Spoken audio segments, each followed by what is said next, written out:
Hello everyone, कैसे हैं आप लोग। नमस्कार, मैं प्रमिता। स्वागत है आप सभी का नए वीडियो लेक्चर में। तो आज हम लेकर आ गए एक नया यूनिट। हिंदी साहित्य का जो यूनिट है वो 10 यूनिट में बटा हुआ है, 10 इकाइयों में बटा हुआ है। तो हमने इकाई 4 पढ़ रहे हैं, हम आधा से ज़्यादा पढ़ लिए हैं। वैचारिक पृष्ठभूमि, अगर आपने वो वीडियो नहीं देखा है तो प्लेलिस्ट में जाकर देखें। इकाई 5 कविता, जिसमें लगभग 50 से 55 के बीच में कविताएं हैं, वो भी हम पढ़ रहे हैं। और आज से हम स्टार्ट करने जा रहे हैं इकाई 3। आज से इकाई 3 का शुभारंभ होने जा रहा है, ठीक है। तो आज से हम इकाई 3 को शुरू करेंगे। इसमें साहित्य शास्त्र दिया गया है, तो आज से साहित्य शास्त्र की क्लासें शुरू हो रही है। तो इस प्रकार धीरे धीरे हम सारे यूनिटों को पढ़ेंगे। तो प्रथम सत्र है, तो आज के दिन क्या करेंगे हम, सबसे पहले ये जानेंगे कि जो भारतीय काव्य शास्त्र है, जो हम इकाई 3 पढ़ेंगे, इसमें मुख्य कौन कौन से टॉपिक है, ठीक है, जिसको हम व्याख्या के साथ डिटेल में पढ़ेंगे। तो उन टॉपिकों को हमने यहाँ पे लिखा हुआ है, देख लीजिए एक बार आप लोग, कि संस्कृत के आचार्यों की समृद्ध परंपरा। ये सारे जो टॉपिक के नाम है, ये मेन टॉपिक के नाम है, इनको हम व्याख्या के साथ पढ़ेंगे, ठीक है। तो एक टॉपिक हम पढ़ेंगे संस्कृत के आचार्यों की समृद्ध परंपरा। उसके बाद प्रमुख काव्य शास्त्रीय ग्रंथ एवं अभिलेखीय जानकारी पढ़ेंगे हम। इसके बाद हम काव्य लक्षण पढ़ेंगे, संस्कृत के काव्य लक्षण पढ़ेंगे, काव्य हेतु पढ़ेंगे हम, काव्य प्रयोजन पढ़ेंगे, रस संप्रदाय पढ़ेंगे, रस निष्पत्ति पढ़ेंगे, साधारणीकरण पढ़ेंगे, रस पढ़ेंगे, अलंकार संप्रदाय पढ़ेंगे, रीति संप्रदाय पढ़ेंगे, ध्वनि संप्रदाय पढ़ेंगे। तो इन सारे मेन टॉपिकों को हम क्या करेंगे, डिटेल में पढ़ेंगे। एक ही वीडियो में नहीं पढ़ेंगे, मतलब कि ये इकाई 3 में सारे टॉपिक दिए गए, इन्हीं को हम पढ़ेंगे धीरे धीरे। वक्रोक्ति संप्रदाय पढ़ेंगे, औचित्य संप्रदाय पढ़ेंगे, काव्य दोष पढ़ेंगे और शब्द शक्ति पढ़ेंगे। तो ये मुख्य वो टॉपिक है जो इकाई 3 में दिया गया है, जो हमें पढ़ना है आने वाले वीडियो में, जो हम पूरा कंप्लीट करेंगे इकाई 3 को, ठीक है। तो ये मैंने आप लोगों को बता दिया है कि काव्य भारतीय काव्य शास्त्र अर्थात इकाई 3 में कौन कौन से मेन टॉपिक है, क्या क्या हमें पढ़ना है, किस बारे में पढ़ना है, ठीक है। तो आप लोग समझ गए होंगे कि हम किस बारे में पढ़ने वाले हैं इकाई 3 में। तो सबसे पहले हम आज का क्लास प्रारंभ करते हैं, सामान्य परिचय से प्रारंभ करेंगे। साहित्य शास्त्र, जिसे भारतीय काव्य शास्त्र भी कहा जाता है। तो भारतीय काव्य शास्त्र से अभिप्राय मूलतः संस्कृत काव्य शास्त्र से है, ठीक है। भारतीय काव्य शास्त्र का मूलतः अर्थ क्या है, संस्कृत काव्य शास्त्र। मूलतः संस्कृत काव्य शास्त्र से अर्थ लिया गया है। संस्कृत में साहित्य के लिए काव्य शब्द का प्रयोग किया जाता है। काव्य शब्द का प्रयोग किसके लिए किया जाता है, संस्कृत में साहित्य के लिए। संस्कृत में साहित्य के लिए कौन से शब्द का प्रयोग किया जाता है, काव्य शब्द। अर्थात अगर काव्य शब्द लिखा है संस्कृत में, तो इसका मतलब वहां पे किसके बारे में बात हो रही है, संस्कृत के साहित्य के बारे में बात हो रही है। तो काव्य को यहाँ पे बांटा गया है। आगे काव्य को किस प्रकार बांटा गया है, दृश्य काव्य और श्रव्य काव्य, ठीक है। दृश्य काव्य में क्या है, जिसे हम देख सकते हैं। किसे देख सकते हैं, जो नाटक की कृति होती है, जो नाटक होता है, जो मंच पे दिखाया जाता है, या फिर चलचित्र टीवी में आजकल दिखाया जाता है, तो वो नाटक है। इसे क्या कहा जाता है, दृश्य काव्य कहा जाता है। श्रव्य काव्य, श्रव्य काव्य किसे कहा जाता है, जिसे हम सुन सकते हैं, जैसे कि गद्य हो गया, कहानी हो गया, उपन्यास हो गया। क्या होता है, गद्य किसी के द्वारा पढ़ा जा रहा है, कहानी किसी के द्वारा पढ़ा जा रहा है, हम सुन रहे हैं। उपन्यास भी कहीं रिकॉर्डेड चल रहा है ऑडियो, और हम सुन रहे हैं, तो ये क्या हो जाएगा, श्रव्य काव्य हो जाएगा। जो चीजें हम सुनते हैं, चाहे वो किसी इलेक्ट्रिक सामान के माध्यम से, जैसे रेडियो टेलीविजन के माध्यम से सुन रहे हो, या फिर किसी के द्वारा पढ़ा जा रहा है, बोला जा रहा है, हम सुन रहे हैं बैठ के, तो वो क्या हो जाएगा, श्रव्य काव्य में आ जाएगा। और श्रव्य काव्य में यहाँ पे पद और कविता भी आ जाता है, ठीक है, जो कि गा के सुनाया जाता है, कविता के पद। तो ये भी क्या आ जाएगा, श्रव्य काव्य में आ जाएगा। तो काव्य के भेद देख लिए, दृश्य काव्य और श्रव्य काव्य। दृश्य काव्य में क्या आ जाएगा, नाटक, और श्रव्य काव्य में कहानी, उपन्यास, गद्य, कविता, ठीक। तो इस प्रकार काव्य को बांटा गया है। काव्य किसे कहते हैं हमने देख लिया, संस्कृत में साहित्य को काव्य कहते हैं। और भारतीय काव्य शास्त्र से अभिप्राय क्या है, मूलतः संस्कृत काव्य शास्त्र से लिया गया है। आगे और डिटेल में देख लेते हैं कि काव्य से संबंधित विविध पक्षों का अध्ययन करने वाले शास्त्रों को काव्य शास्त्र कहा जाता है। काव्य शास्त्र किसे कहा जाता है? काव्य से संबंधित, ठीक है, काव्य से संबंधित विभिन्न पक्षों का जब अध्ययन किया जाता है, काव्य की अच्छाई बुराई आलोचना, काव्य के विषय में विवेचना करना, ठीक है, तो इसके बारे में जब काव्य के विषय में जब अध्ययन किया जाता है, किए जाने वाले शास्त्रों को क्या कहा जाता है? काव्य शास्त्र कहा जाता है। इसमें काव्य के लक्षण, हेतु, प्रयोजन, गुण, दोष आदि का विवेचन किया जाता है। ठीक, काव्य के विषय में अच्छा भी हो सकता है, बुरा भी हो सकता है। यहाँ पे देखिए गुण भी दिया है और दोष भी दिया है। तो काव्य की अच्छाई बुराई अर्थात गुण दोष के बारे में जब विवेचन किया जाता है, जो उसके लक्षण है उसके बारे में विवेचन किया जाता है, उसके प्रयोजन के बारे में विवेचन किया जाता है, तो किसमें किया जाता है? वहां सब काव्य शास्त्र के माध्यम से किया जाता है या काव्य शास्त्र में किया जाता है। आधुनिक काल में काव्य के स्थान पर साहित्य शब्द प्रचलित हो गया। काव्य शब्द के स्थान पर वर्तमान समय में कौन से शब्द का प्रयोग किया जाता है? साहित्य शब्द का प्रयोग किया जाने लगा है। ऐसे में काव्य शास्त्र को साहित्य शास्त्र कहा जाने लगा। देखिए काव्य के स्थान पर क्या प्रयोग हो रहा है? साहित्य प्रयोग हो रहा है। शास्त्र अपनी जगह पे है, यहाँ पे भी शास्त्र है, यहाँ पे भी शास्त्र है, बस यहाँ से काव्य को हटा दिया गया क्योंकि वर्तमान समय में काव्य के स्थान पर साहित्य शब्द अधिक प्रचलित हो रहा है, इसलिए काव्य शास्त्र को साहित्य शास्त्र भी कहा जाने लगा है। भारतीय काव्य शास्त्र की परंपरा आचार्य भरत मुनि से पंडित जगन्नाथ तक के काव्य शास्त्र उपलब्ध ग्रंथों के आधार पर भरत मुनि को काव्य शास्त्र का प्रथम आचार्य माना जाता है। अभी तक के शोधों के द्वारा, अभी तक जितने भी शोध किया गया है इस क्षेत्र में, तो उसमें पाया गया है कि जो काव्य शास्त्र का प्रारंभ है वह भरत मुनि के समय से माना जाता है। और यहाँ कब से कब तक रहा? आचार्य भरत मुनि से पंडित राज जगन्नाथ 17वीं शताब्दी तक के समय को माना जाता है काव्य शास्त्रीय समय। और इसके प्रथम जनक किसको माना जाता है? प्रथम आचार्य भरत मुनि को माना जा रहा है। ठीक है, तो भरत मुनि को काव्य शास्त्र का प्रथम आचार्य माना जाता है। समय लगभग 400 ईसा पूर्व से 1000 ईसा पूर्व के मध्य माना जाता है। और समय अवधि कितना से कितना माना जाता है? 400 ईसा पूर्व से 1000 ईसा पूर्व के मध्य माना जाता है। आगे देखिए, इस परंपरा के अंतिम आचार्य पंडित राज जगन्नाथ है। इनका समय 17वीं सदी माना गया है। प्रथम आचार्य कौन है? प्रथम आचार्य यहाँ पे किसको माना गया है? भरत मुनि को प्रथम आचार्य माना गया है। और अंतिम आचार्य यहाँ पे किसको माना गया है? पंडित राज जगन्नाथ को माना गया है। इनके बीच का जो समय काल है 400 ईसा पूर्व से 1000 ईसा पूर्व तक के समय काल को काव्य शास्त्रीय समय काल माना गया है। और पंडित राज जगन्नाथ जी का जो समय काल था वो क्या था? 17वीं शताब्दी था।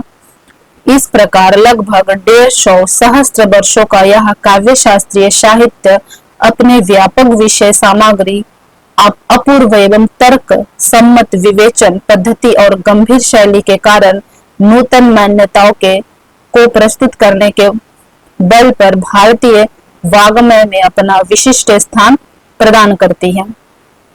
तो यह जो समय काल है बहुत ही महत्वपूर्ण है, काव्य शास्त्रीय समय काल। काव्य शास्त्र के लिए यह जो समय काल है बहुत ही महत्वपूर्ण है। यहाँ क्या है? अपूर्व तर्क सम्मत विवेचन पद्धति और गंभीर शैली के कारण नूतन मान्यताओं को प्रस्तुत करने के बल पर भारतीय वाङ्मय में अपना विशिष्ट स्थान रखता है। अब आगे हम देख लेते हैं किस प्रकार से काल रहा है आचार्यों का। देखिए यहाँ पे आचार्यों का नाम दिया गया है, यहाँ पे उनका समय दिया गया है, इनके द्वारा लिखे गए ग्रंथ यहाँ पे दिए गए। तो हम एक एक करके धीरे धीरे पढ़ेंगे। सबसे पहले भरत मुनि, हमने पहले ही पढ़ लिया था कि भरत मुनि को प्रथम आचार्य माना जाता है काव्य शास्त्र का। तो यहाँ पे प्रथम नाम क्या है? भरत मुनि जी का है। और इनका समय माना जाता है 2री शताब्दी या 2री शती बोल सकते हैं आप। ग्रंथ को हम बाद में पढ़ेंगे, पहले आचार्यों के नाम देख लेते हैं। भरत मुनि 2री शती। भामा का समय माना गया 6वीं शताब्दी। दंडी का समय माना गया है 7वीं सदी। उद्भट 8वीं सदी। वामन 8वीं सदी। पहले हम लोग इसे लाइन से पढ़ लेंगे, फिर ट्रिक के साथ याद भी करेंगे। रुद्रट 9वीं शताब्दी। आनंदवर्धन 9वीं शताब्दी। राजशेखर 10वीं। भट्टतौत 10वीं शती। अभिनव गुप्त 10वीं सदी। कुंतक 10वीं सदी। धनंजय 10वीं शती। तो हमें 17वीं शती तक के आचार्यों को पढ़ना है, तो पहले ये वाला स्लाइड हम लोग पढ़ लेते हैं अच्छे से। तो भरत मुनि दूसरी शती, और ग्रंथ कौन सा है? नाट्य शास्त्र। भरत मुनि दूसरी शताब्दी के हैं और ग्रंथ है इनका नाट्य शास्त्र। इसके बाद आ जाते हैं भामा जी। भामा 6वीं सदी, भामा 6वीं सदी, और इनका जो ग्रंथ है यह काव्य अलंकार। भामा काव्य अलंकार, ठीक। भामा 6वीं सदी, काव्य अलंकार। दंडी, दंडी 7वीं सदी, काव्य दर्श। दंडी 7वीं सदी, काव्य आदर्श। तो दंडी को काव्य आदर्श से इस प्रकार याद रख सकते हैं कि अगर कोई काम आदर्श पूर्वक ना किया जाए, नियम के अनुकूल ना किया जाए, तो दंड मिलता है स्कूलों में। तो इस प्रकार से दंडी काव्य आदर्श, अर्थात आदर्श में रहोगे तो दंड नहीं मिलेगा, नहीं तो दंड मिलेगा। तो दंडी 7वीं सदी, काव्य आदर्श, ठीक। उद्भट, उद्भट 8वीं सदी, काव्य अलंकार सार संग्रह। उद्भट ने क्या किया? काव्य अलंकार का सार संग्रहण किया। तो आपको याद रखना है कि काव्य अलंकार का सार संग्रहण किसने किया? उद्भट ने। काव्य अलंकार का सार संग्रहण किसने किया? उद्भट ने। उद्भट 8वीं सदी, काव्य अलंकार सार संग्रह। उद्भट 8वीं सदी, काव्य अलंकार सार संग्रह। वामन, वामन भी 8वीं सदी के हैं और काव्य अलंकार सूत्र। वामन काव्य अलंकार सूत्र। वामन को इस प्रकार याद रख सकते हैं कि वामन या फिर जो ब्राह्मण होते हैं, वामन से ब्राह्मण याद रख सकते हैं कि वामन लोग क्या करते हैं? नया नया नियम बनाते, नया नया पद्धति बनाते हैं। तो काव्य अलंकार सूत्र, अर्थात सूत्र बनाते हैं नया नया। तो वामन 8वीं शती, काव्य अलंकार सूत्र। वामन 8वीं शती, काव्य अलंकार सूत्र। नया नया सूत्र कौन बनाते हैं? वामन या ब्राह्मण लोग बनाते हैं। तो वामन 8वीं शती, काव्य अलंकार सूत्र। आगे है रुद्रट। रुद्रट का समय है 9वीं सदी और रुद्रट काव्य अलंकार। रुद्रट का क्या है? काव्य अलंकार। यहाँ पर भामा जी का भी काव्य अलंकार है जो कि 6वीं शताब्दी के हैं, और यहाँ पे रुद्रट जो कि 9वीं शताब्दी के हैं, इनका भी काव्य अलंकार है। आगे देखिए आनंदवर्धन। आनंदवर्धन 9वीं सदी। आनंदवर्धन कब के हैं? 9वीं सदी के। ध्वन्यालोक, इनका जो ग्रंथ है क्या नाम है? ध्वन्यालोक। अब व्यक्ति जब बहुत आनंद में होता है, बहुत खुश होता है, तो तेज तेज बोलता है या संगीत गाने लगता है, तो ध्वनि निकालने लगता है अपने मुंह से। तो आनंदवर्धन नाम में देखिए आनंद है यहाँ पे, तो आनंद में व्यक्ति क्या करता है? मुंह से ध्वनि निकालता है तेज तेज, तो यहाँ पे ध्वन्यालोक। आनंदवर्धन ध्वन्यालोक, ठीक है। आगे है राजशेखर। राजशेखर नाम पढ़िए अच्छे से, राजशेखर। नाम में राजा है, राजशेखर नाम ऐसा है कि महाराजा का नाम है। 10वीं सदी, राजशेखर 10वीं सदी, काव्य मीमांसा। ग्रंथ इनका क्या है? काव्य मीमांसा। ग्रंथ को ध्यान से देखिए, काव्य है फिर मीमांसा है, अर्थात यहाँ पे ऐसे याद रख सकते हैं कि जो राजा महाराजा लोग हैं वो क्या करते हैं? मीमांसा करते हैं। जो ग्रामीण लोगों में या फिर उनके राज्य के लोगों में बीच में जो मतभेद होता है, विवाद होता है, उनका मीमांसा कौन करता है? राजा करता है। तो यहाँ पे राजशेखर है, ऐसा लग रहा है कि किसी राजा का नाम है राजशेखर, 10वीं सदी। और ग्रंथ कौन सा है? काव्य मीमांसा। राजशेखर 10वीं सदी, काव्य मीमांसा, ऐसे याद रख सकते हैं। आगे है भट्ट तौत। क्या नाम है आचार्य का? भट्ट तौत। 10वीं सदी के हैं भट्ट तौत जी, और इनका जो ग्रंथ है काव्य कौतुभ। क्या ग्रंथ है? काव्य कौतुभ। तो यहाँ पे देखिए भट्ट तौत है, तौत से आप कौतुभ याद रख सकते हैं कि यहाँ पे भी औ की मात्रा है, यहाँ पे भी औ की मात्रा है, पढ़ने में भी एक जैसा लग रहा है, तौत और कौतुभ, तौत कौतुभ। तो भट्ट तौत 10वीं सदी, काव्य कौतुभ, ठीक। इस प्रकार से याद रख सकते हैं। जब इसे आप बार बार पढ़ेंगे तो ही आपके जुबान पे चढ़ेगा, तो ही याद हो जाएगा, आराम से याद हो जाएगा। भट्ट तौत, काव्य कौतुभ। आगे है अभिनव गुप्त। क्या नाम है? अभिनव गुप्त, 10वीं सदी के हैं अभिनव गुप्त। तंत्रलोक, क्या ग्रंथ है इनका? तंत्रलोक। इसको कैसे जोड़ेंगे? अभिनव गुप्त, जो लोग अभिनय करते हैं, अभिनव गुप्त।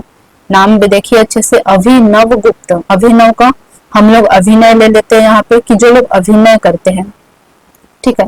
तो बड़े बड़े जो स्टार हैं, वो क्या करते हैं, हम मान के चल रहे बस याद रखने के लिए, ये सच्चाई नहीं है, ठीक है, हम बस ट्रिक बना रहे याद रखने के लिए। जो अभिनय करते हैं, अभिनेत्री लोग होते हैं, अभिनेता लोग होते हैं, वो बहुत तरह के तंत्र मंत्र करते हैं ताकि उनका अभिनय अच्छे से चले, उनका क्या हो, जो भी वो काम कर रहे हैं वो अच्छे से चले, ठीक है। तो अभिनव गुप्त, अभिनय से याद रख सकते हैं कि जो अभिनय करते हैं वो बहुत सारा तंत्र मंत्र भी करते हैं, ठीक है। याद रखे बस क्या है, याद रखने का ट्रिक है, रियलिटी से इसका कोई लेना देना नहीं है, सच्चाई से। तो अभिनय तंत्र लोग, तो इसका मतलब अभिनव गुप्त 10वीं सदी, तो अभिनव गुप्त का क्या हो जाएगा, तंत्र लोग, ठीक। आगे देखिए कुंतक, कुंतक भी 10वीं शताब्दी के हैं और इनका हो जाएगा वक्रोक्ति जीवितम। कुंतक, यहाँ पे कुंतक आचार्य का नाम है, समय है 10वीं सदी, ग्रंथ है इनका वक्रोक्ति जीवितम। तो कुंतक से हम ऐसे याद रख सकते हैं कि गणेश जी का एक मंत्र है, एक गीत है, उसमें आता है वक्रतुंड महाकाय, ठीक है। तो वक्रतुंड महाकाय यहाँ पे कुंतक दिया है, तो इससे आप यहाँ रख सकते हैं याद कि कुंतक वक्रोक्ति जीवितम, इसको आप ऐसे याद रख सकते हैं, वक्रोक्ति जीवितम को वक्रतुंड महाकाय, ठीक। तो आचार्य है कुंतक और ग्रंथ है वक्रोक्ति जीवितम। अगर ट्रिक नहीं लगाना है, ऐसे सीधा सीधा पढ़ने से भी याद हो रहा है तो सीधा पढ़ के भी याद कर सकते हैं, कोई बड़ी बात नहीं। कुंतक 10वीं सदी, वक्रोक्ति जीवितम। आगे है धनंजय, 10वीं सदी, 10 रूपक। धनंजय आचार्य है, 10वीं शताब्दी, समय है इनका, ग्रंथ इनका 10 रूपक है। कैसे याद करेंगे, धनंजय किसका नाम है, अर्जुन का एक नाम धनंजय है ना। तो धनंजय और इनके 10 सिर है या 10 रूप है, ऐसे याद रख सकते हैं कि धनंजय किसका नाम है, अर्जुन का नाम है, और अर्जुन के 10 सिर है या 10 रूप है, तो 10 रूपक। धनंजय 10 रूपक, धनंजय, धनंजय पढ़ते ही आपको याद आना चाहिए कि अर्जुन का एक नाम है यहाँ, और अर्जुन का नाम याद करते आपको ये याद आना चाहिए कि उनके 10 रूप है या फिर उनके 10 सिर है। ऐसे याद करेंगे तो याद हो जाएगा एक ही बार में कि धनंजय 10वीं सदी, 10 रूपक, 10 रूपक। तो इस प्रकार से हमने एक स्लाइड को पढ़ने का कोशिश की, याद करने का कोशिश की। आगे हम ट्रिक भी लगाएंगे इसमें, देखिए। तो यहाँ पे ट्रिक हमने लगाया, भर भाम दौवा रुआ, एक लाइन है, भर भाम दौवा रुआ। क्या ट्रिक है, भर भाम दौवा रुआ, ठीक। तो भर भाम दौवा रुआ से हमने कुछ आचार्यों के नाम याद किए, जैसे कि भरत मुनि, भरत मुनि को याद कर सकते हैं भ से। भर भाम दौवा रुआ है तो पहला नाम भरत मुनि का आ जाएगा भ से, जो कि 2वीं शताब्दी के हैं। इसके बाद भा से आ जाएगा भामहा, जो कि 6वीं शताब्दी के हैं, ठीक। और इनका जो ग्रंथ है वो भी याद करना है।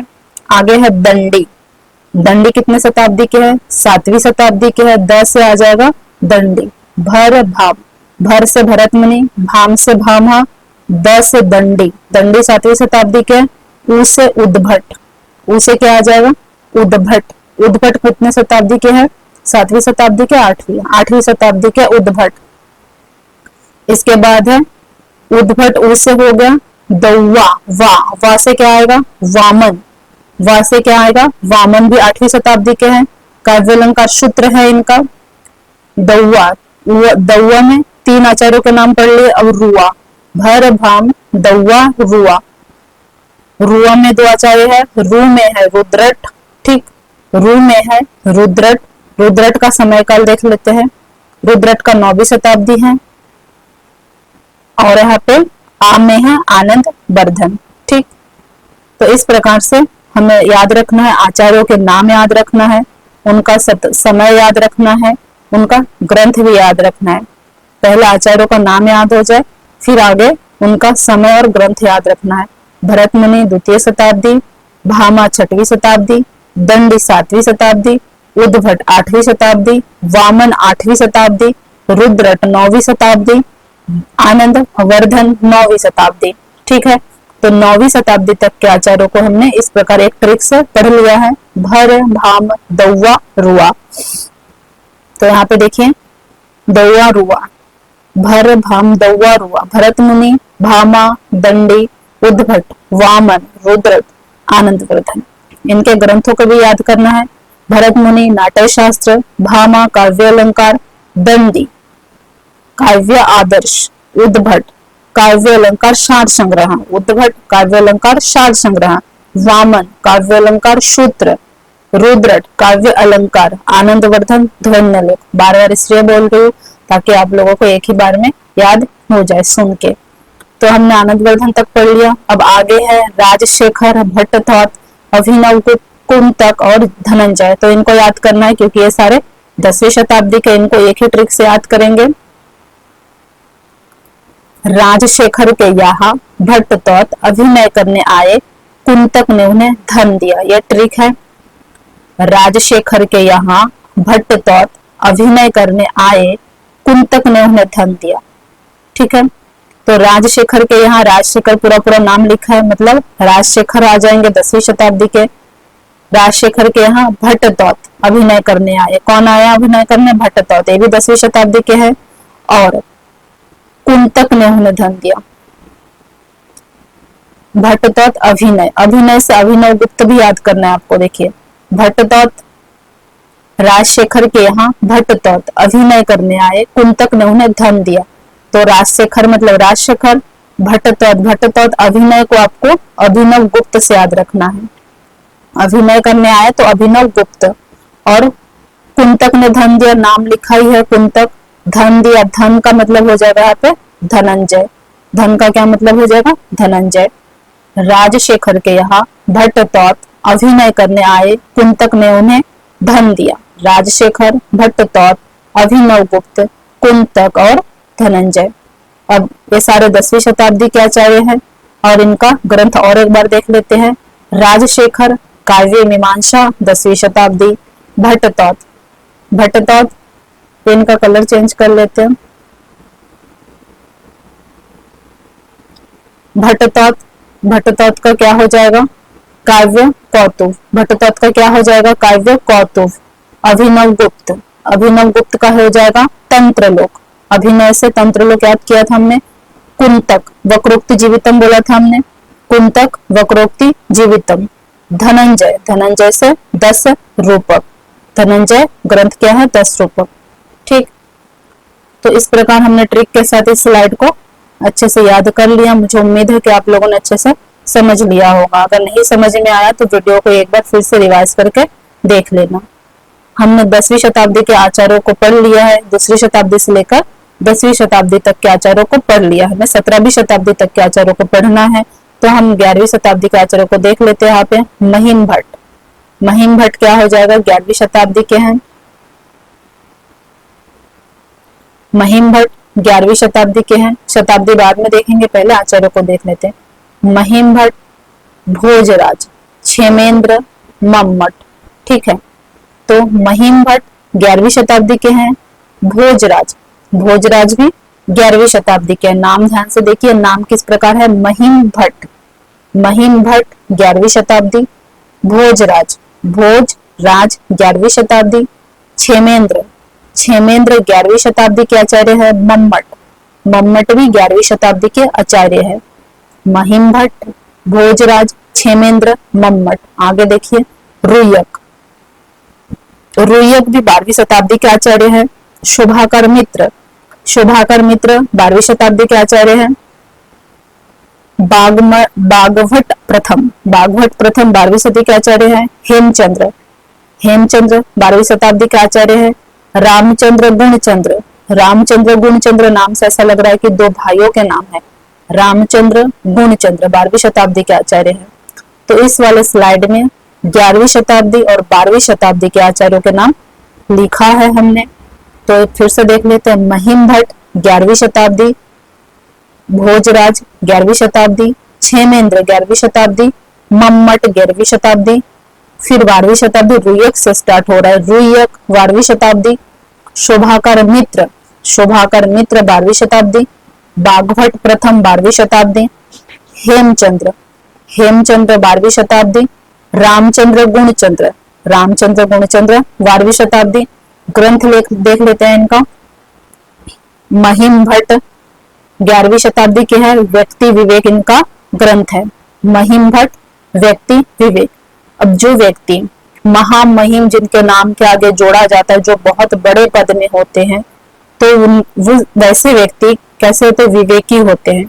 जैसे कि हमारे देश के राष्ट्रपति के नाम के आगे जब उनका नाम लिया जाता है तो महामहिम राष्ट्रपति जी ऐसा बोला जाता है। तो महामहिम मतलब ऐसे ऊंचे पद पे जो लोग होते हैं, वैसे वो व्यक्ति किस प्रकार के होते हैं, विवेकी होते हैं, उनके अंदर विवेक होता है बहुत ज्यादा। इस प्रकार से आप याद रख सकते हैं कि महिम भट्ट व्यक्ति विवेक। कैसे याद रखेंगे, महिम, महिम से याद रखेंगे महिम, जो महामहिम पद पे होते हैं, तो व्यक्ति विवेक, ऐसे व्यक्ति में विवेक अधिक होता है। 11वीं शताब्दी के हैं। आगे है भोजराज। भोजराज भी 11वीं शताब्दी के हैं। तो ये राज है, पीछे भोज के पीछे राज है, भोजराज, अर्थात ऐसा लग रहा है किसी राजा का नाम है। तो इन्होंने किस प्रकार का ग्रंथ लिखा, सरस्वती कंठाभरण श्रृंगार प्रकाश। भोजराज 11वीं शताब्दी, और उन्होंने किस प्रकार का ग्रंथ लिखा, सरस्वती कंठाभरण, अर्थात इसे आप भोजराज को एक गायक के रूप में भी मान सकते हैं, लेखक को, कि जो भोजराज थे वो आचार्य जो थे वो थोड़ा सा गीतों से, संगीतों से उनका प्रेम था, इसलिए उन्होंने क्या लिखा, सरस्वती कंठाभरण और श्रृंगार प्रकाश लिखा। और ये कौन से शताब्दी के हैं, 11वीं शताब्दी के हैं। आगे है क्षेमेंद्र। क्षेमेंद्र जो आचार्य है 11वीं शताब्दी के हैं, और इनका ग्रंथ है कवि कंठाभरण। यहाँ पे थोड़ा सा सिमिलैरिटी है, यहाँ पे भोजराज जो आचार्य है इनका है सरस्वती कंठाभरण, और क्षेमेंद्र का है कवि कंठाभरण।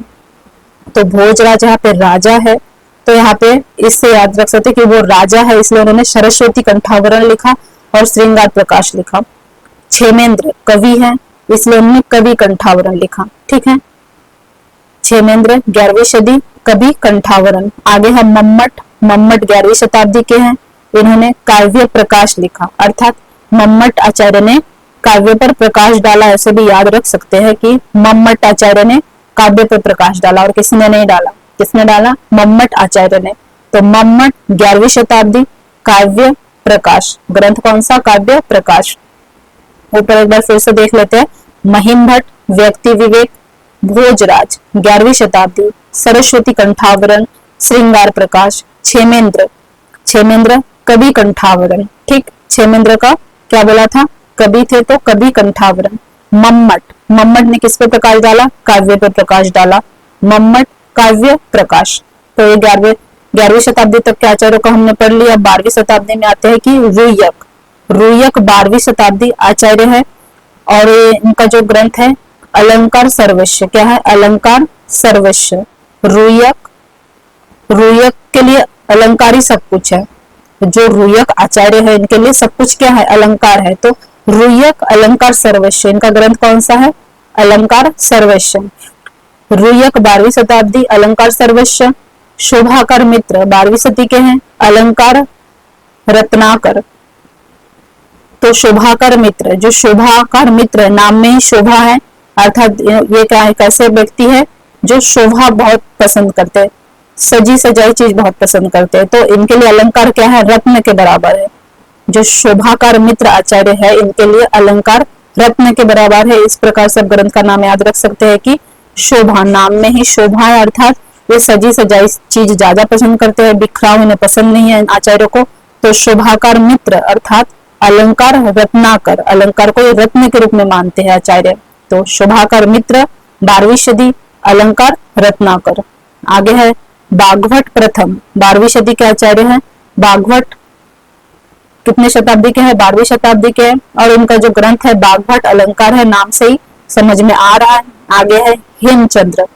हेमचंद्र 12वीं सदी के हैं, इनका ग्रंथ है काव्य अनुशासन। काव्य को अनुशासन में किसने रखा, हेमचंद्र ने, काव्य अनुशासन। ठीक, इस प्रकार से याद रख सकते हैं कि हेमचंद्र ने काव्य को अनुशासन में रखा। एक तो है काव्य पर प्रकाश डाला मम्मट ने, काव्य प्रकाश मम्मट, और हेमचंद्र काव्य को अनुशासन में रखा। ठीक, हेमचंद्र 12वीं शताब्दी के आचार्य हैं, और इनका जो ग्रंथ का नाम है काव्य अनुशासन। तो अगर आपको ग्रंथ का नाम दिया जाए पेपर में, काव्य अनुशासन किसका ग्रंथ है, तो आप कैसे याद करोगे कि काव्य को अनुशासन में किसने रखा, तो हेमचंद्र जी ने काव्य को अनुशासन में रखा। और यहाँ पे ऊपर देखिए अलंकार को सर्वस्व किसने माना, रुयक ने माना। अलंकार रत्नाकर, अलंकार को रत्न किसने माना, तो शोभाकर मित्र ने माना। इसी प्रकार काव्य को अनुशासन में किसने रखा, तो हेमचंद्र ने रखा। हेमचंद्र काव्य अनुशासन 12वीं सदी। आगे दिया गया है रामचंद्र गुणचंद्र। रामचंद्र गुणचंद्र ऐसा लग रहा है दो भाइयों के नाम है, 12वीं सदी के हैं। और नाट्य दर्पण, इन्होंने नाट्य दर्पण लिखा, अर्थात नाटक को दर्पण दिखाया। दो भाइयों ने मिलकर नाटक को दर्पण दिखाया, ठीक।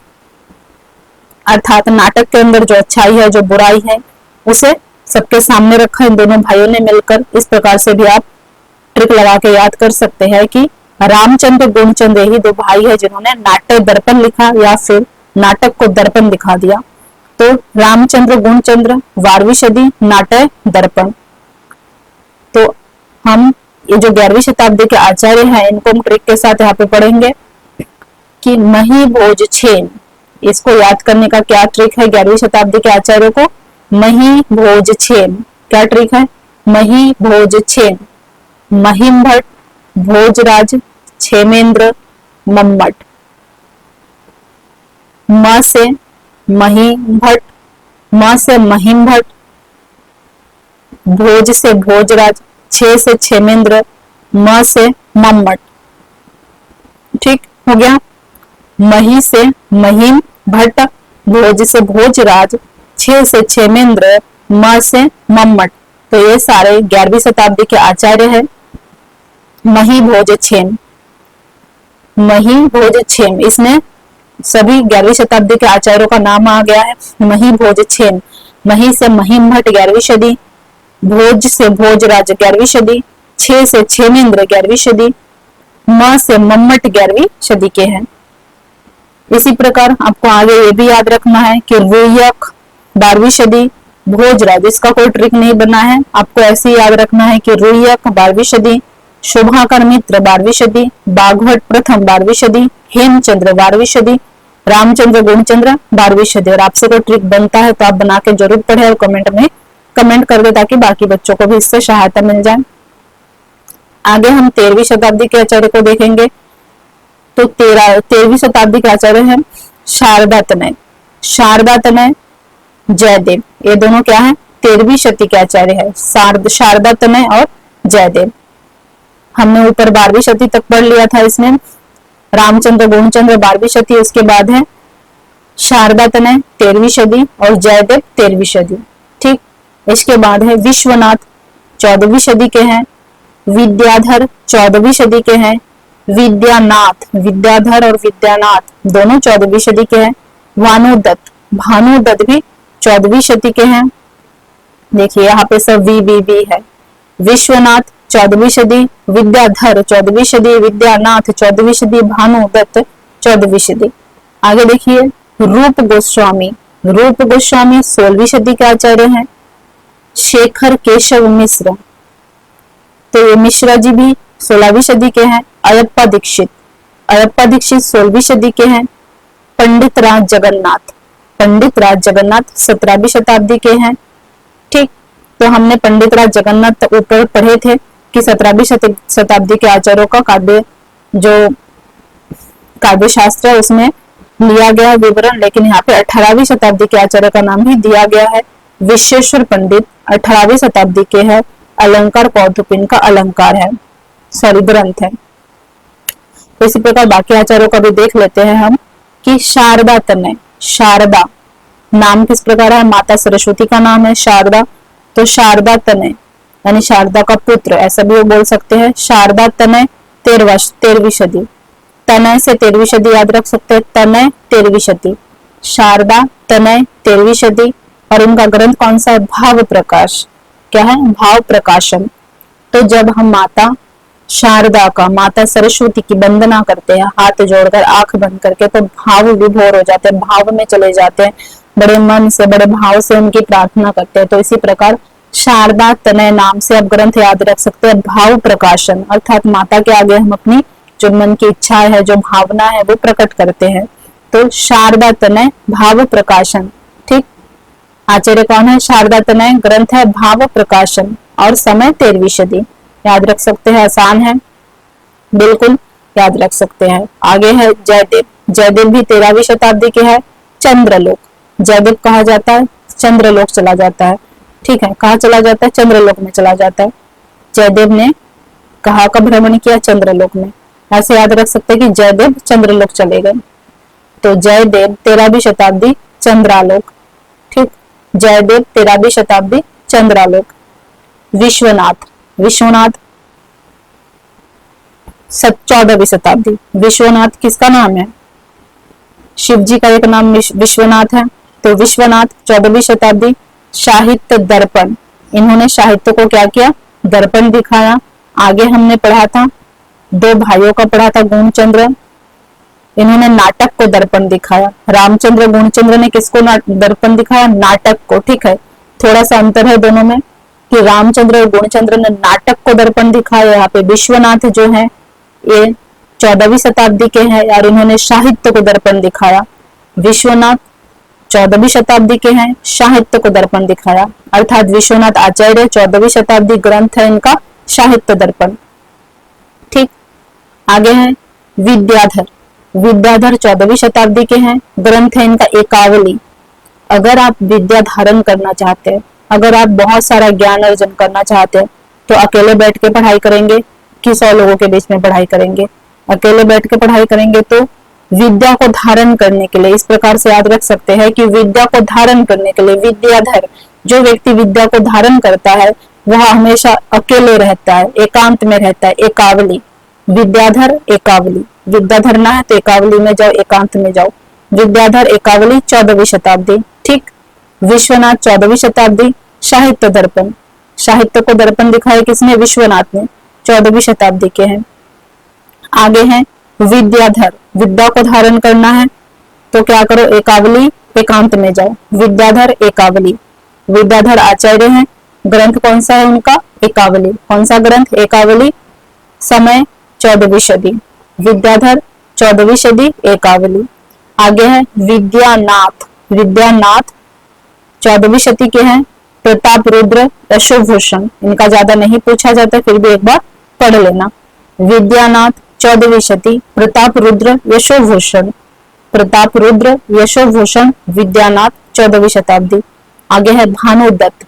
भानुदत्त भी 14वीं शताब्दी के है। भानु, भानु किसी व्यक्ति का नाम है, भानुदत्त किसी व्यक्ति का नाम है भानुदत्त, और 14वीं शती के हैं। और रसमंजरी, रस तरंगिणी, रसमंजरी या रस तरंगिणी, दो इनकी रचनाएं हैं। तो आप ऐसे ट्रिक से याद कर सकते हैं कि जो भानुदत्त है, यहाँ जो व्यक्ति है भानुदत्त, ये इनकी दो प्रेमिकाएं हैं। कौन कौन सी? रसमंजरी और रस तरंगिणी। ठीक, कौन कौन सी प्रेमिकाएं हैं इनकी? दो, रसमंजरी और रस तरंगिणी। किसका? भानुदत्त का। भानुदत्त 14वीं शताब्दी, दो प्रेमिकाएं हैं, नाम क्या क्या है? रसमंजरी और रस तरंगिणी। ठीक, ऐसे याद कर सकते हो। गोस्वामी, गोस्वामी 16वीं शताब्दी के हैं और इनका जो ग्रंथ है यहाँ है नीलमणि। गोस्वामी, ठीक, नाम कैसा है? गोस्वामी। स्वामी है किसके? गायों के। रूप गोस्वामी, सॉरी, रूप गोस्वामी, नाम देखिए रूप गोस्वामी। तो जो गायों के स्वामी है इनका क्या है? नीलमणि। क्या है? नीलमणि। रूप गोस्वामी नीलमणि, या फिर ऐसे भी याद रख सकते हो कि नीलमणि धारण करने से रूप में निखार आता है। तो रूप गोस्वामी आचार्य और नीलमणि किसी भी तरह जोड़ के याद रख सकते हैं हम। रूप गोस्वामी, रूप में निखार आता है गोस्वामी जी का कब? जब वो नीलमणि धारण करते हैं। रूप गोस्वामी, रूप गोस्वामी जी के रूप में निखार कब आता है? जब वो नीलमणि धारण करते हैं। तो रूप गोस्वामी 16वीं शताब्दी के आचार्य है, नीलमणि इनका ग्रंथ है। रूप गोस्वामी, नीलमणि, 16वीं सदी। ठीक, आगे है शेखर केशव मिश्र। शेखर केशव मिश्र भी ज्यादा नहीं पूछा जाता है, 16वीं शताब्दी के आचार्य है। और अलंकार शेखर इनका ग्रंथ है। तो ग्रंथ में भी शेखर है, नाम में भी शेखर है, तो पहचान जाओगे। अयप्पा दीक्षित आचार्य कौन है? अयप्पा दीक्षित 16वीं सदी के हैं और इनका जो ग्रंथ है वृत्तिवर्तिका। अयप्पा दीक्षित 16वीं शती, वृत्तिवर्तिका। तो ये देखिए यहाँ पे नाम में भी प दो बार है, आधा प है, फिर प है। अयप्पा दीक्षित ग्रंथ में भी ब व दो बार है, वृत्तवर्तिका। तो अयप्पा दीक्षित वृत्ति वर्तिका, अयप्पा दीक्षित वृत्ति वर्तिका 16वीं शताब्दी। ठीक, आगे है पंडित राज जगन्नाथ। तो पंडित राज, राजा है पंडितों के, पंडित राज जगन्नाथ 17वीं शताब्दी के है। रस गंगाधर इनकी रचना है। पंडित राज जगन्नाथ रस गंगाधर। ठीक, पंडित राज जगन्नाथ रस गंगाधर। आगे है विश्वेश्वर पंडित। विश्वेश्वर पंडित 18वीं शताब्दी के हैं और इनका जो ग्रंथ है अलंकार कौतुभ है। विश्वेश्वर पंडित 18वीं शताब्दी के हैं, इनका जो ग्रंथ है अलंकार कौस्तुभ है। तो ये हो गया हमारे आचार्यों के नाम, उनका समय, उनका ग्रंथ हमने पढ़ लिया है। द्वितीय शताब्दी से लेकर 17वीं 18वीं शताब्दी तक हमने पढ़ लिया है। टेक के साथ पढ़ा है। तो उम्मीद है आप लोगों को यहाँ तक अच्छे से समझ में आ गया होगा और आप लोग इसे 2-4 बार और रिवाइज करेंगे, खुद से पढ़ेंगे, वीडियो को 1-2 बार और देखेंगे तो बिल्कुल क्लियर हो जाएगा। तो हम आगे बढ़ते हैं। तो अब हम पढ़ेंगे अभिनव गुप्त के विषय में। तो यह जो अभिनव गुप्त हैं, जो कि आचार्य हैं, इनके 4 ग्रंथ हैं।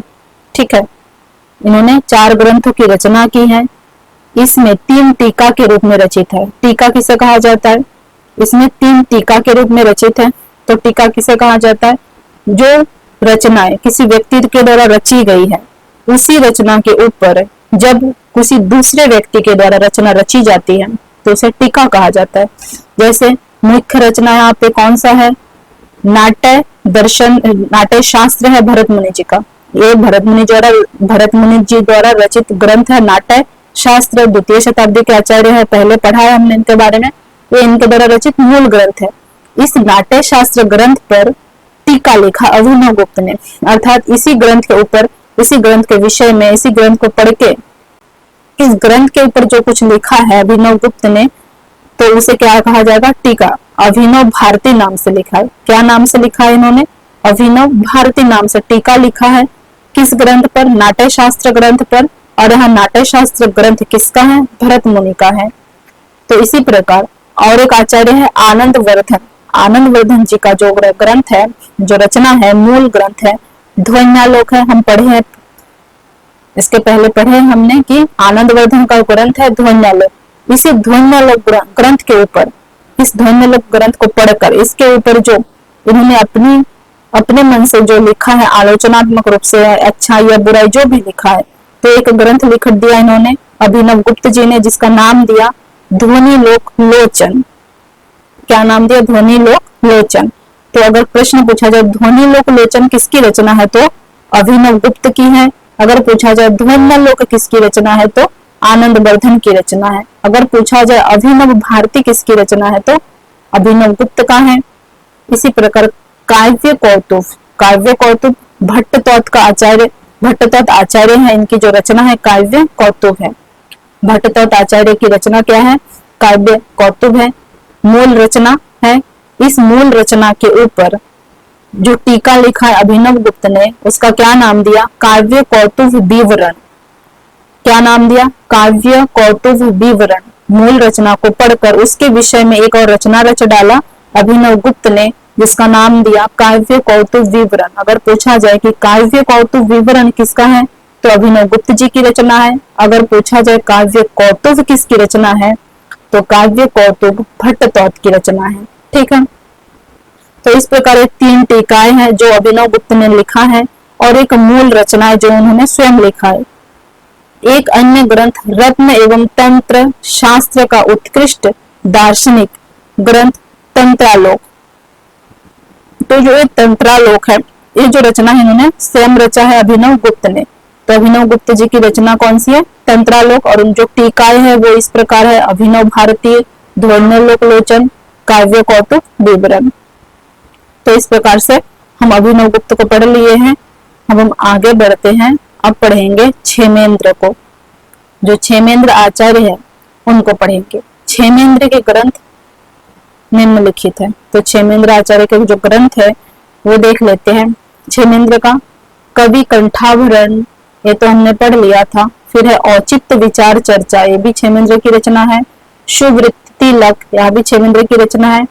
दशावतार चरित, यह भी क्षेमेंद्र की रचना है। पेपर में इसमें से किसी भी एक रचना का नाम दे देगा उठा के और पूछेगा आपसे कि ये किसकी रचना है, तो आपको बताना है क्षेमेंद्र की। इसलिए सारी रचनाओं को टट्टू तो रट्टू तोता की तरह याद करना, रट लेना, बिल्कुल भी रट लेना, कहीं किसी का नाम ना छूटे। ठीक है, बिल्कुल रट लेना है, जुबान पे होने चाहिए सारे रचनाओं के नाम, आचार्यों के नाम, उनका समय, सब कुछ। तो क्षेमेंद्र, क्षेमेंद्र का जो रचना है, कवि कंठावरण, औचित्य विचार चर्चा, सुवृत्त तिलक, दशावतार चरित। हो सके तो आप कोई ट्रिक बना के भी इसे याद कर सकते हैं। क्षेमेंद्र, कवि कंठावरण, औचित्य विचार चर्चा, सुवृत्त तिलक, दशावतार चरित।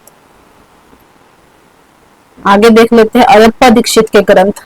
तो अयप्पा दीक्षित जो थे, इनका जो ग्रंथ हमने वृत्तिवर्तिका देखा था। और भी दो रचनाएं इनकी, कुवलयानंद और चित्र मीमांसा होगा यहाँ पे, चित्र मीमांसा होगा यहाँ पे, गलत टाइप हुआ है। कुवलयानंद, वृत्तिवर्तिका और चित्र मीमांसा। कौन कौन सा? कुवलयानंद, वृत्तिवर्तिका, चित्र मीमांसा, अयप्पा दीक्षित। कुवलयानंद, वृत्तिवर्तिका, चित्र मीमांसा। तो ये हो गए आचार्य अयप्पा दीक्षित जी के ग्रंथों के नाम।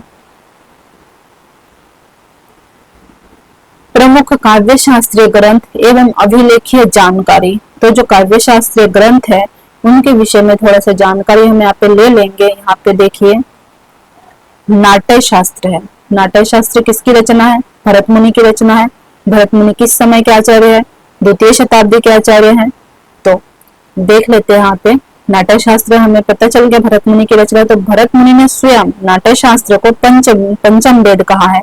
बहुत ही इंपॉर्टेंट याद रखना है आपको कि भरत मुनि ने स्वयं पंचम वेद कहा है नाट्य शास्त्र का। अगर पेपर में पूछा जाए कि भरत मुनि या फिर नाट्य शास्त्र को पंचम वेद किसने कहा है, नाट्य शास्त्र को, जो नाट्य शास्त्र ग्रंथ है, इसे पंचम वेद किसने कहा है? तो किसने कहा है? भरत मुनि ने कहा है। अर्थात नाट्य शास्त्र के लेखक ने स्वयं अपने जो शास्त्र है, अपना जो ग्रंथ है, उसे पंचम वेद कहा है।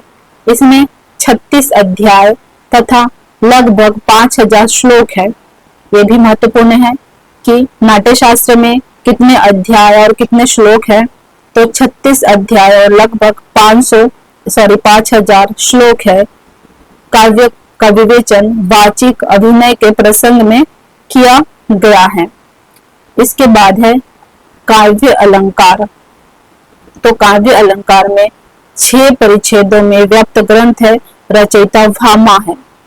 काव्य अलंकार 6 परिच्छेदों में व्यक्त है, अर्थात इसके 6 परिच्छेद है और इसके जो लेखक है भामा है। ठीक है, तो आगे तो आज के लिए इतना ही। उम्मीद है कि आप लोगों ने जितना भी आज पढ़ा है वीडियो में, वह सब आप लोगों को अच्छे से समझ में आ गया होगा। ठीक है, अगर नहीं आया है तो वीडियो को एक बार रिवाइज करके फिर से जरूर देखें, स्टार्टिंग से ट्रिक को लिख ले, बार बार रिवीजन करें, तो सब कुछ अपने आप याद हो जाएगा। तो आज के लिए इतना ही। और आप लोग चाहे तो ये जो मेन टॉपिक है, अगर आपके पास किताब नहीं है, यूजीसी नेट का हिंदी सब्जेक्ट का नहीं है, तो आप टॉपिक लिख सकते हैं कि इसी टॉपिक को हमें पढ़ना है, और खुद से भी गूगल में सर्च कर सकते हैं अगर आपके पास समय हो तो ये टॉपिक इसलिए मैंने लिख दिया है, जिन बच्चों को जरूरत होगा वो लिख लेंगे। तो ये प्रथम सत्र था इकाई 3 साहित्य शास्त्र का। कैसा लगा आप लोगों को कमेंट करके जरूर बताना। मिलेंगे इसके बाद नए वीडियो में द्वितीय सत्र में। तब तक के लिए धन्यवाद। जय हिंद।